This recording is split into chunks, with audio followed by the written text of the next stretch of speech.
Secunderabad cantonment అంశంపై ఢిల్లీలో కేంద్ర రక్షణ శాఖ మంత్రి రాజ్నాథ్ సింగ్ ను మల్కాజ్గిరి ఎంపీ ఈటెల రాజేందర్ కలిశారు. కంటోన్మెంట్ ప్రాంతాలను జీహెచ్ఎంసీలో విలీనం చేసే అంశాల్లో తలెత్తుతున్న సందేహాలను నివృత్తి చేయాలని కోరారు. కంటోన్మెంట్ ప్రాంతంలోని 16 సివిల్ బజార్లను మాత్రమేనా లేక మిగతా వాటిని కూడా విలీనం చేస్తారా అనే అంశంపై స్పష్టత ఇవ్వాలన్నారు.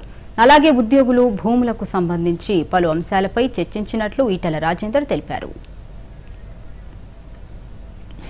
ఇవాళ మేము ఎన్నికల సందర్భంగా తిరుగుతున్నప్పుడు వారు మా దృష్టికి తీసుకొచ్చిన అంశాలు ఏవైతున్నాయో, 1 రోడ్ల వ్యవస్థ, 2 డ్రైనేజ్ వ్యవస్థ, 3 తాగు నీళ్ల పైప్ లైన్ల వ్యవస్థ, 4 డ్రైనేజీ లింక్ కలిపే వ్యవస్థ, 5వది చెరువులలో ఈ డ్రైనేజీ వాటర్ రాకుండా, ఈ మురికి వాటర్ రాకుండా ఈ డ్రైనేజీ వ్యవస్థను డైవర్ట్ చేసే వ్యవస్థ, ఉన్న చెరువులను నీట్గా చేసుకునే వ్యవస్థ, ఆ చెరువులని ఒక ఆహ్లాదకరమైనటువంటి మంచి సేతుతీరే కేంద్రంగా తీర్చిదిద్దేటువంటి ప్రయత్నం.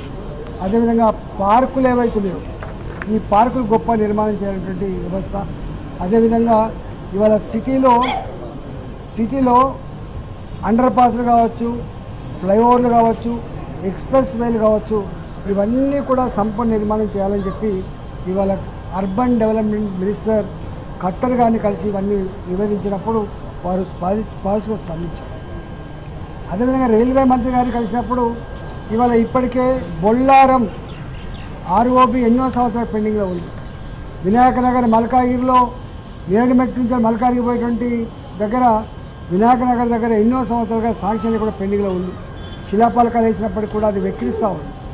అదేవిధంగా నేరడిమెట్లో అండర్ పాస్ కానీ, ఇవాళ వెంకటాపురం నుంచి లయోలా కాలేజీ వరకు ఉండేటువంటి అల్వాల్ ప్రాంతంలో ఒక ఆర్ఓబి కానీ, అదేవిధంగా ఇవాళ ఎంఎంటీఎస్ రైల్వే లైన్ వేసిన తర్వాత నేరడిమెట్ ప్రాంతంలో, అల్వాల్ ప్రాంతంలో రైల్వే స్టేషన్ నిర్మాణం చేసి అక్కడి ప్రాంత ప్రజానికానికి ట్రాన్స్పోర్ట్ సౌకర్యం కల్పించే విషయంలో ఇలాంటి అనేక విషయాల పట్ల కూడా వారితో చర్చించడం.